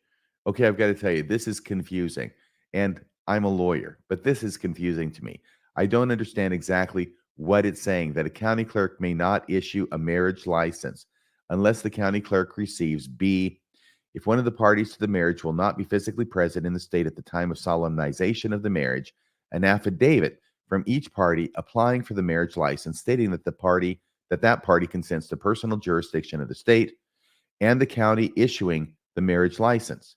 And then it has a comma where I would think there would be a period, and it says for the purposes of filing a divorce or annulment of the marriage. Okay. When read together, the trustee goes on, these two sections of the Utah Code provide that if a party to a marriage will not be physically present at the ceremony, both parties must submit an affidavit consenting to personal jurisdiction in the state for purposes of filing for divorce. It is based on these affidavits that a court may enter a decree of dissolution. So I think what it's saying is, if one of the parties in a marriage is not going to be present physically in Utah for the ceremony, then both parties to the marriage have to sign affidavits saying that Utah has jurisdiction over them. And if they do that, then Utah will have jurisdiction over them in the eventuality should they decide to get divorced. But it doesn't say anything about waiving the 90-day time period that you have to be in Utah prior to filing for divorce in order for Utah to have jurisdiction. I think that is the argument that is being made here by the trustee. But really, what does this have to do with anything, given the fact that it's never been argued or submitted that when Jenn Kamp and Jason Kamp got married back in 1996, that they did it by submitting affidavits? That's kind of the predicate for this entire statute, and without it, it doesn't seem to have a lot of relevance to this case. The trustee goes on, it is based on these affidavits that a court may enter a decree of dissolution. Okay. The trustee is concerned, he's referring to himself as trustee, is concerned by Jenn Kamp's misstatement of the relevant law. Her omission of under subsection 30-1-10(1)b fundamentally alters the statute's meaning to create a consent exception that does not exist. As such, it appears that Jenn Kamp has distorted the law in an attempt to evade responsibility for her own statements. After all, nothing in the record suggests that Jenn Kamp and Mr. Kamp were issued a marriage license pursuant to that section of the Utah Code. Thus, that section of the Utah Code is inapplicable to their divorce proceedings. Accordingly, the actual and bona fide requirements of subsection 2A do in fact control. That's what he'd argued in his original brief. Jenn Kamp further argues that because she and Mr. Kamp consented to jurisdiction, the actual and bona fide requirement is negated, as evidenced by Section 34 of her divorce stipulation. He's got a footnote there in Section 34 where he says at the bottom of the page, somewhat tartly, Section 34 of the divorce stipulation seemingly deals with quitclaim deeds. Trustee suspects debtor Jenn Kamp intended to reference Section 35. So it's a numbering issue that he's going to point out in his footnote. Going back to the body of his reply, the relevant section of the divorce stipulation states, the parties agree that the above referenced court has jurisdiction to make a final determination in this action. The court has authority to enter final documents and a decree based on the stipulation of the parties. Again, Jenn Kamp's consent to jurisdiction argument is flawed. One need only look at the divorce stipulation itself to see the absence of any language whereby Jenn Kamp and her husband consent to jurisdiction. Instead, they simply stipulated to Jenn Kamp's affirmative assertion that she has been a resident of Salt Lake County for at least 3 months prior to the filing of this action. It was upon this statement that the court determined it had jurisdiction over the divorce action. Both of Jenn Kamp's arguments seek to reframe the issues and manipulate the law to fit a fabricated narrative. It's remarkable to hear a trustee using this kind of language in a court filing. I'll read it again. Both of Jenn Kamp's arguments seek to reframe the issues and manipulate the law to fit a fabricated narrative. In reality, to file for divorce in the 3rd District Court in Salt Lake City, Utah, Jenn Kamp or Mr. Kamp was required to be an actual and bona fide resident of Salt Lake County, Utah. Jenn Kamp affirmatively asserted that she satisfied this requirement, and a decree was issued pursuant to her assertion. There's a footnote 3 at the end of that sentence. We go down to the bottom of the page and we read, interestingly, this assertion is supported by Jenn Kamp's August 22nd, 2024 meeting of creditors testimony. When asked why she chose to file for divorce in Utah, she stated that it was because she was living there for a time while her youngest daughter graduated high school. So even Jenn Kamp is agreeing that she was living in Utah at the time that she filed for bankruptcy, which once again she did on July 5th, 2024. Accordingly, the trustee goes on, under the doctrine of collateral estoppel, Jenn Kamp resided and was domiciled in Salt Lake County, Utah between the dates of March 13th, 2024 and the date she filed her divorce petition, June 11th, 2024. The March 13th date comes from subtracting 90 days from June 11th. So, according to the doctrine of collateral estoppel, because the judge has issued a decree of dissolution, a final order of dissolution, based upon her assertion that she had lived in Utah for 90 days prior to the filing of the divorce, this becomes now a fact. This is something that is accorded weight in other jurisdictions and is not something that can be relitigated. Further, he goes on, bold-facing this. Further, because an individual may only ever have one domicile, and for purposes of bankruptcy, one residence. By asserting domicile and residency in Utah, which she did for 90 days prior to filing for her divorce, debtor Jenn Kamp necessarily gave up any claim to domicile or residence she may have previously had in Washington. Consequently, Jenn Kamp could not have become a Washington resident or established Washington as her domicile until after June 11th, 2024. So what he's saying is, regardless of any residency that she may have had in Washington prior to filing for divorce, all of that goes out the window and is negated by the fact that she filed for divorce in Utah on June 11th, 2024. In that petition, she claimed to have resided in Utah for the prior 90 days, which ends up negating any prior residency that she may claim in Washington. Now her residency is in Utah. And if she's going to claim residency in Washington, it has to be after the date that she filed for divorce. She has to start over again to accumulate days of residency in Washington, since they were wiped out by her claim and by the divorce decree, setting in stone her claim to have resided in Utah for the 90 days prior to her filing for divorce. Or in other words, from March 13th, 2024 to June 11th, 2024. And that is such a strong point, the trustee boldfaces it, so it won't escape our attention. He goes on, Jenn Kamp's own declaration warrants dismissal or transfer. So even if we accept everything that she says at face value, it still should get dismissed. And the reason why is because she can only come up with 90 days, right? She can't come up with the required 91 days to have venue for bankruptcy. As noted above, he continues, as noted above, in order to establish venue in the Western District of Washington, Jenn Kamp must have been located in the district for at least 91 days, the longer of 180 days prior to filing bankruptcy. However, in both Jenn Kamp's response and declaration, she repeatedly affirms that she was in Washington for only 90 days prior to filing bankruptcy. Jenn Kamp's declaration provides, and there he copies and pastes what we went over with those 3 periods of time she claims to have lived in Washington, all of them miscalculated by a day. So it's really 87 days. She calculates it as 90 days. The trustee doesn't catch that, but he caught a lot of other good things. So I'll give him a pass on that. Now, after having repeated that allegation and boldfacing Jenn Kamp's conclusion that the total time in Washington state is 90 days, the trustee goes on. The evidence referenced herein and attached hereto demonstrates that Jenn Kamp's place of residence, domicile, principal place of business, and principal location of assets has been almost exclusively in Utah during the 180 days preceding the commencement of this case. However, even if trustee were to accept these dates as factually accurate, the ones proposed by Jenn Kamp, which he does not, the trustee is actually saying he doesn't believe her. The trustee is actually saying he thinks she's lying in her declaration. This is what I mean by this is very strong language.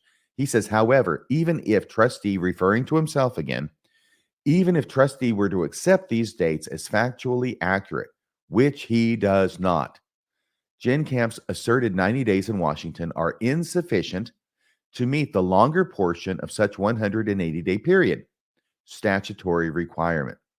Thus, based on Jenn Kamp's own admission, venue is not proper in Western District of Washington.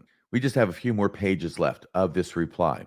The trustee goes on. Jenn Kamp asserts that she has provided credible evidence that she is both a resident of and domiciled in Washington. This evidence includes her own declaration, wherein she states she has obtained a Washington driver's license and Washington car registration, that she is having her mail forwarded to Washington, and that she is registered to vote in Washington. In other words, she says these things. She doesn't provide any proof of them. Jenn Kamp also produces several documents, including a Gig Harbor apartment lease, a storage receipt, and pictures of items in storage. We went over those, as well as multiple one-way flight confirmations. So he's going to deal with this evidence presented by Jenn Kamp and tell us what he thinks of it. Determination of venue is a backward-looking inquiry. Yes, we've heard that before. Steps taken to establish residency or domicile post-petition or after she filed for bankruptcy, July 5th, 2024, are irrelevant. That said, Jenn Kamp's response appears to suggest that her myriad efforts at establishing a foothold in Washington post-filing should carry the day. Yeah, that's exactly what the implication of that response brief is. For instance, Jenn Kamp's Washington state driver's license was not issued until July 20th, 2024. Remember all those places where those things that she's accomplished in Washington were being listed, and I mentioned that they don't put the date next to them, and that was suggestive that she had done it after she filed? Yeah, these are the actual dates that they happened that he's listing here. For instance, Jenn Kamp's Washington state driver's license was not issued until July 20th, 2024. That's 15 days after she filed for bankruptcy. It does not appear a change of address was processed until July 12th, 2024. Jenn Kamp's storage receipt and corresponding photo were dated August 20th, 2024. Thus, Jenn Kamp's driver's license, change of address, and storage receipt and corresponding photo are outside the relevant scope of inquiry and cannot be used to establish venue. Then, under a section titled Jenn Kamp's Evidence is Unpersuasive, the trustee continues. Jenn Kamp's flight confirmations do little to prove that she was physically present in Washington for the stated periods of time. Only Exhibit B is an actual one-way ticket. Exhibits A and C are merely one-way flight confirmations. Confirmations can be changed or canceled at any time prior to the flight. There is no evidence substantiating the fact that Jenn Kamp actually took those flights. In fact, Exhibit B seems to imply the existence of other flights not disclosed by Jenn Kamp, as it provides for a one-way flight from Seattle to Salt Lake City, despite there being no indication of how Jenn Kamp came to be in Seattle. Well, that actually could be answered by her driving up to Seattle and then flying back on a one-way ticket to Salt Lake City. That's another possibility as well. Then, under a section titled, The Evidence Suggests Jenn Kamp Engaged in Forum Shopping and Attempted to Fabricate Venue, the trustee goes on. The circumstances regarding Jenn Kamp's lease are also concerning. Jenn Kamp states that on July 1st, 2024, she signed a one-year lease for an apartment in Gig Harbor. However, that statement isn't entirely accurate. In actuality, Jenn Kamp assumed the lease on the Gig Harbor apartment, a lease which was originally held by her now ex-husband, Mr. Kamp. Mr. Kamp had originally executed the one-year lease as sole lessee on January 31st, 2024. He's the only name on the lease. He's the sole lessee. Per Jenn Kamp's 341 testimony that was on August 22nd, 2024, that was at the meeting of creditors, the trustee already cited from that testimony before, and he's going to do it again. Per Jenn Kamp's 341, that's meeting of creditors, testimony, Mr. Kamp, Jason Kamp, continues to live at the apartment with Jenn Kamp. Wow, talk about an amicable divorce. Not only do these two individuals, after having been divorced, end up in the same city of Washington, well, that's a huge coincidence, but more than that, they're actually still in the same apartment together. So she testified that she and her husband are still living at the apartment in Gig Harbor. So what was all that stuff going on about changing his name off the apartment lease and putting her name on in place of it back on July 1st of 2024? What was all that about? Why did they have to go through that if they're still living together? Or was that an attempt to show, like the divorce, that they are really separated and estranged? All of these legal actions appear to be smoke and mirrors in order to avoid taking responsibility for her actions of defamation against John DeLynn and the OSF. And by the way, it also appears to me from this testimony that she continues to live with Jason, together with all the stuff with the quitclaim deed and the divorce and the no alimony and the monkeying with the leases in Gig Harbor, where he is the sole lessee in January. And then Jenn Kamp replaces him in early July, but they're still living together. What this indicates to me is that Jason Kamp, her husband, he's up to his neck in this with her. He's not an innocent party or a dismayed party standing by. He's certainly not somebody who's actually going to split with his wife. This was a divorce in name only. It was a Dino, a divorce in name only, D-I-N-O. This was not real. This was sham. It was on paper. They're continuing to live together. They're monkeying with the leases. They're doing everything they can in order to pull the wool over the court's eyes about what's really going on.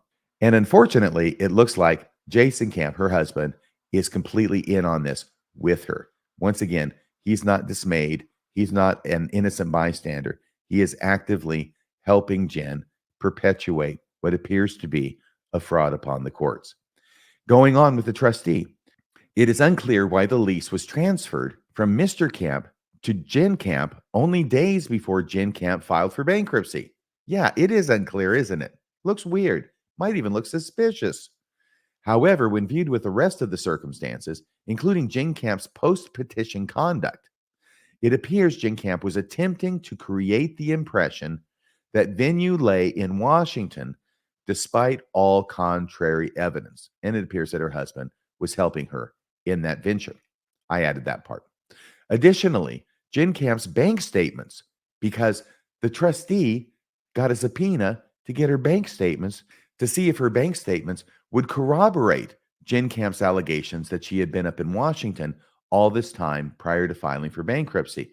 And if so, transactions in the bank statements might either prove or disprove that allegation. Additionally, he says, Jenn Kamp's bank statements show frequent and regular activity in Utah.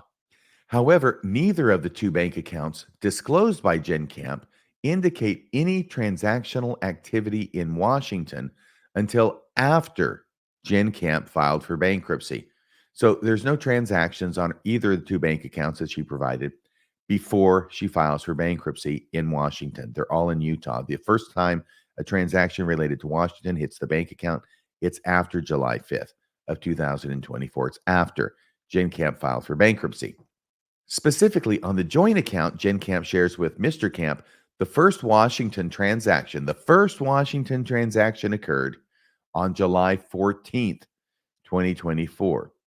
On Jenn Kamp's individual checking account, the first transaction in Washington did not occur until July 23rd, 2024. Debtor Jenn Kamp's transactional activity indicates that prior to filing bankruptcy, she was physically located outside of Washington. The transactions that have occurred in Washington are post-petition and therefore not relevant to the venue inquiry. Jenn Kamp's joint bank account statements indicate that a change of address was processed on or around July 12th, 2024. So she doesn't even change her address on her joint bank account statements until July 12th. It is unclear whether this change was initiated by Jenn Kamp or Mr. Kamp. Either way, it occurred post-petition and is therefore irrelevant to the venue determination for this case. But it is looking a lot like they're trying to make it look like she lived in Washington by jimmying evidence and creating evidence after she filed for bankruptcy. There's not a lot of evidence before filing for bankruptcy that she lived in Washington. And indeed, it's starting to look like this is all a ruse on Jenn Kamp's part, aided by her husband, to convince the Washington court that really she had lived there for 90 days and not even the 91 days necessary prior to filing for bankruptcy. That said, the trustee goes on, one could surmise, based on Jenn Kamp's declaration, that the change of address was for Mr. Kamp. Indeed, in her declaration, Jenn Kamp stated that she was having her mail forwarded to Washington. Having her mail forwarded as opposed to changing her address hinders rather than furthers Jenn Kamp's assertion that she intends to remain in Washington. Next in this section, the trustee is going to take on their argument and their response that her place of business is in Washington because she works remotely from a company that exists in Utah. And he's going to correct them on this. It's rather legal stuff, and I don't think it's that interesting. But he's basically going to say that under bankruptcy law, your place of business, that's a business that you own. It's not a business that you work for as an employee. As an employee to a company, the place of business of the company cannot be used to establish venue for purposes of filing bankruptcy. If you own the company, yeah, that's one of the ways you can. But just being an employee doesn't make any difference.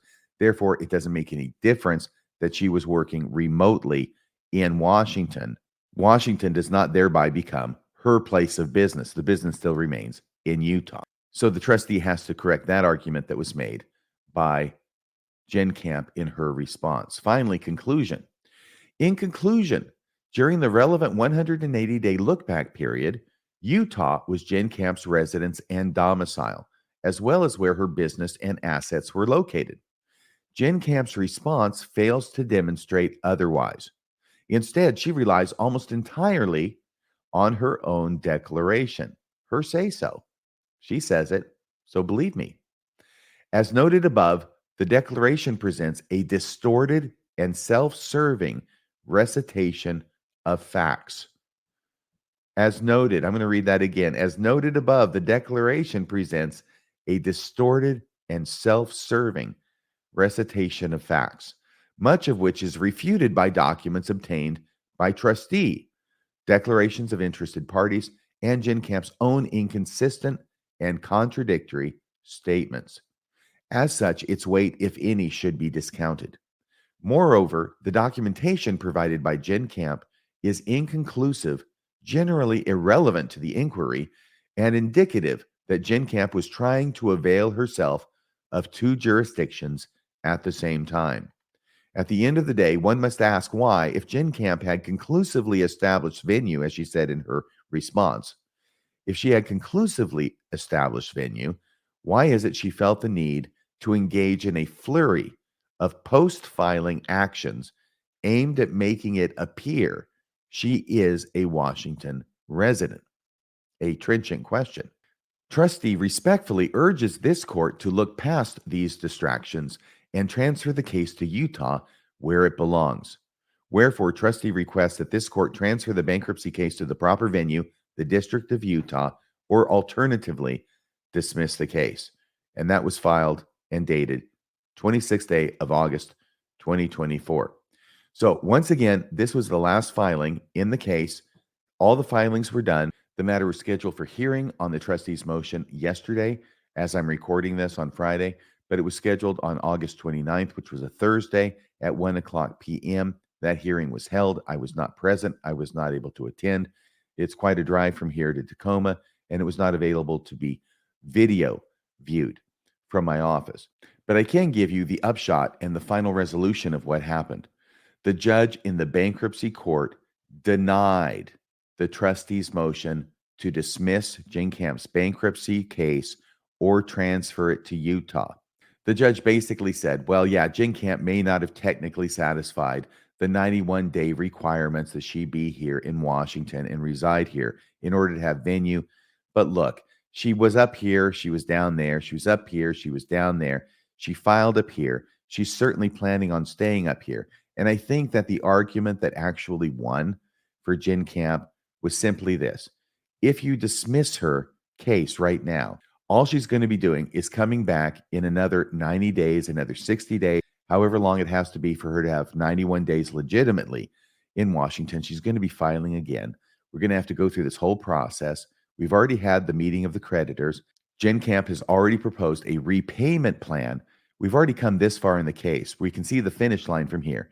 Why are we going to kick it out and just have to go through this whole thing over again? That, I think, is probably what the judge was thinking. And honestly, if I were in the judge's position, I might have done the same thing, because honestly, it doesn't make any sense to kick it out only to have it refiled. And I'm just thinking of me as the judge. I got to go through this whole thing again. Why would I do that? Let's just get this thing done and we'll get it out of here and we'll go on to the next case. So what does this mean?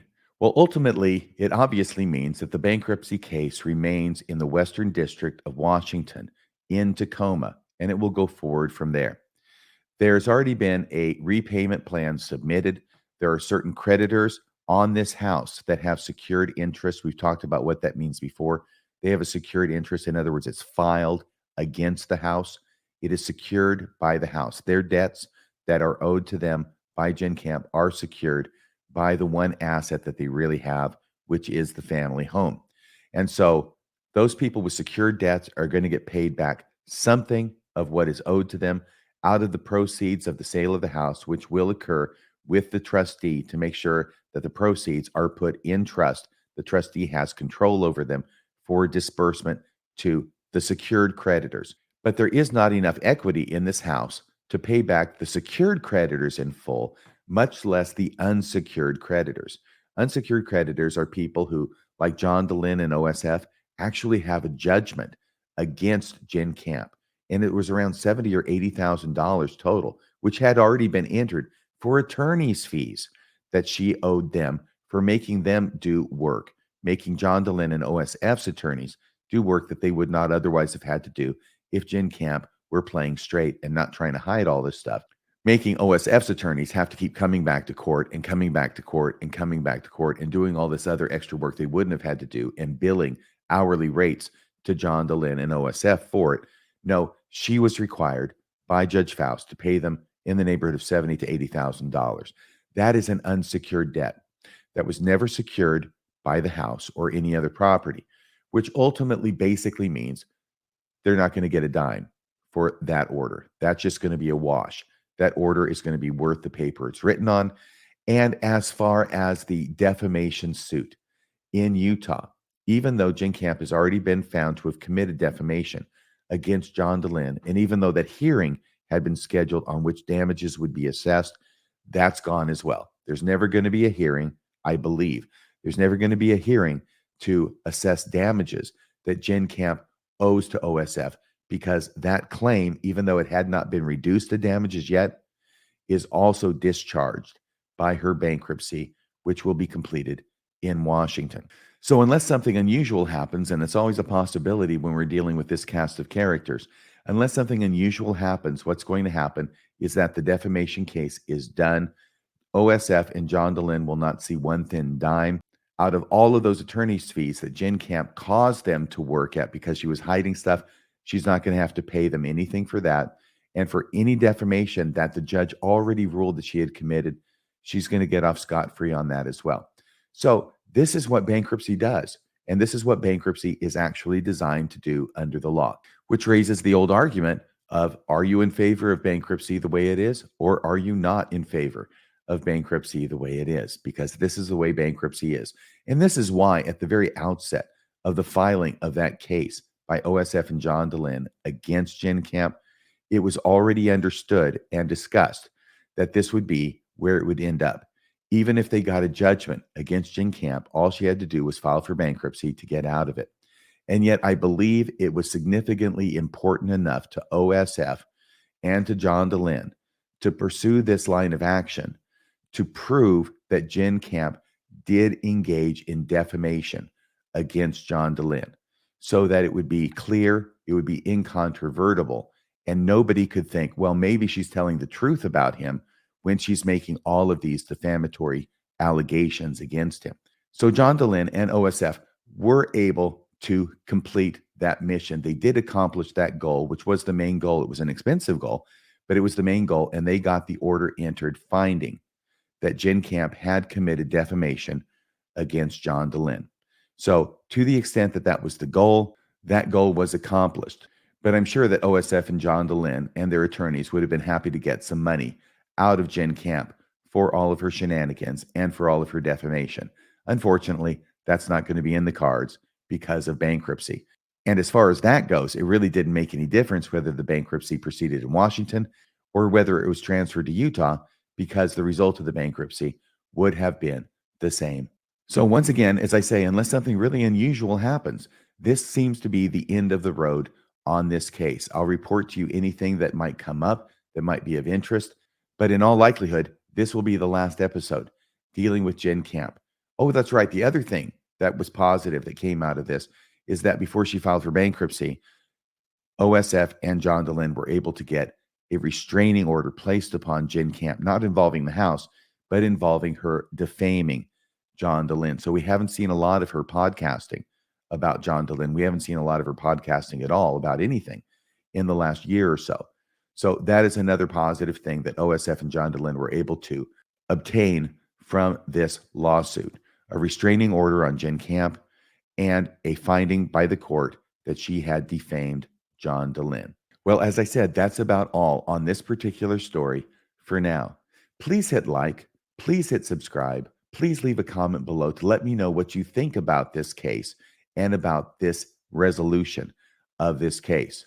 I want to thank all of my listeners who have gone the extra mile to go to radiofreemormon.org and click the donate button and make a donation. You can make a one-time donation, you can make a monthly donation of any amount that you choose.